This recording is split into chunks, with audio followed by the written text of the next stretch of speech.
ఈరోజు ముఖ్యంగా ఈ ప్రెస్ మీట్ని అరేంజ్ చేయడానికి కారణం మా ప్రీతమ నాయకుడు మాజీ ముఖ్యమంత్రి వర్యులు వైఎస్ఆర్ కాంగ్రెస్ పార్టీ అధ్యక్షుడు శ్రీ వైఎస్ జగన్మోహన్ రెడ్డి గారి ఆదేశాల మేరకు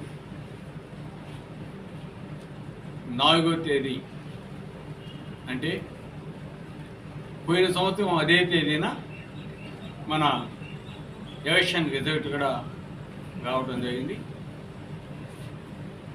అంటే ప్రజల తీర్పు వచ్చి కరెక్ట్గా 1 year అయిన సందర్భంగా చంద్రబాబు నాయుడు గారు ఎలక్షన్స్లో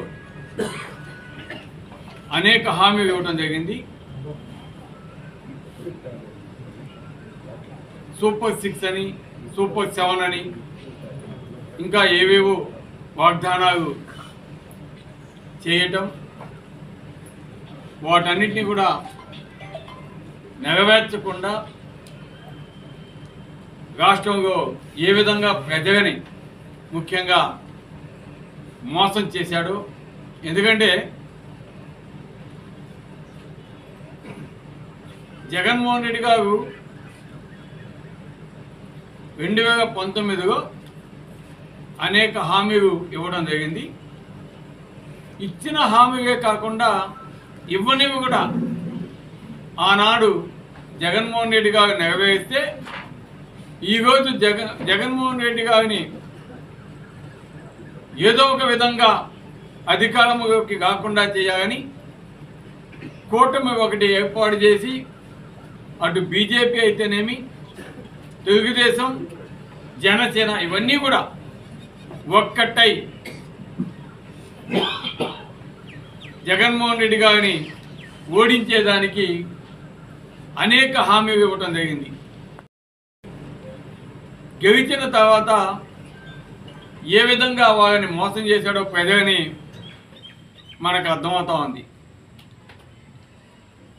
ఏదేదో కారణాలు చెప్తారు. ఆర్థిక పరిస్థితి బాగలేదను, లేదా వైఎస్ఆర్సీపీ విధ్వంసం చేసిందంట. అంటే ఈ విధంగా వారు కారణాలు కుంటి సాకు చెప్పుతూ మోసం చేసింది. కాబట్టి 4వ తేదీన వైఎస్ఆర్ కాంగ్రెస్ పార్టీ రాష్ట్రమంతటా కూడా పిలుపు ఇవ్వడం జరిగింది మా నాయకులు. ఆ దినాన్ని వెన్నుపోటు దినంగా, అంటే ప్రజలకి వెన్నుపోటు చంద్రబాబు నాయుడు గారు ఇస్తానని చెప్పి ఇవ్వలేదు కాబట్టి, వెన్నుపోటు పొడిచాడు కాబట్టి ఆ దినాన్ని వెన్నుపోటు దినంగా జరపాలని చెప్పి మా నాయకుడు నిర్ణయించి రాష్ట్రమంతటా కూడా నిరసనలు తెలియజేయాలని చెప్పడం జరిగింది. ఈ కార్యక్రమంలో మన నిరసనని తెలియజేయాలి.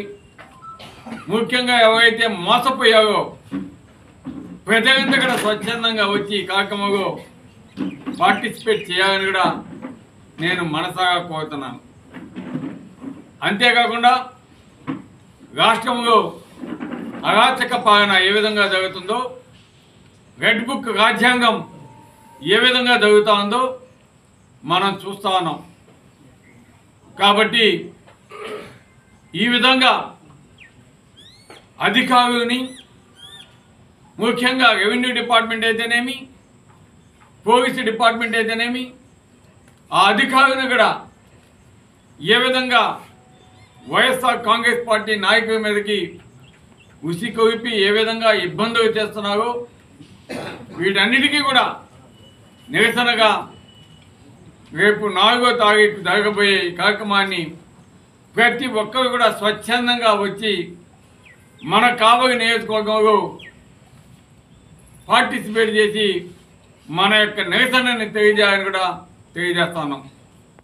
ఈరోజు ఈ కార్యక్రమానికి ఆల్రెడీ డిఎస్పీ గారికి మేము లెటర్ ఇవ్వడం జరిగింది. అదేవిధంగా సిఐ గారికి కూడా లెటర్స్ ఇవ్వడం జరిగింది. వారు స్వీకరించలేదు, పర్మిషన్ ఇవ్వలేదు.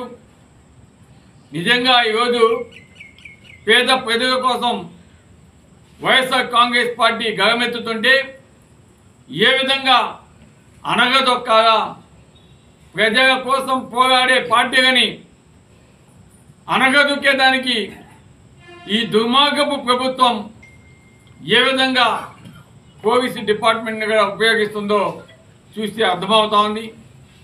ఇది ప్రజాస్వామ్యంలో సరైన పద్ధతి కాదని కూడా మేము తెలియజేస్తాం. ఎందుకంటే ప్రజాస్వామ్య దేశంలో ఎవరైనా సరే నిరసనను తెలియజేసేదానికి ప్రజల కోసం ఎప్పుడు అవకాశం ఉంటుంది. అటువంటి నిరసనను కూడా తెలియజేసేదానికి అవకాశం ఇవ్వకుండా ఒక నియంత పాలనగా చంద్రబాబు నాయుడు గారు ఏ విధంగా చేస్తూ ఉన్నాడో మనం చూస్తూ ఉన్నాం.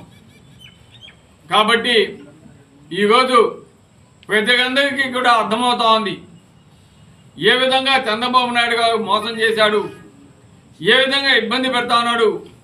ఆఖరికి ఈరోజు 1వ తారీఖు నుంచి రేషన్ ఇస్తే ముసలివారు, అదేవిధంగా వికలాంగులు రేషన్ కోసం పోయి అక్కడ పడిగాపు కాస్తూ ఏ విధంగా కిలోమీటర్లు నడిచి తెచ్చుకుంటున్నారో చూస్తూ ఉంటే అర్థమవుతోంది గత పాలన ఏ విధంగా ఉంది, ఈరోజు పాలన ఏ విధంగా ఉంది.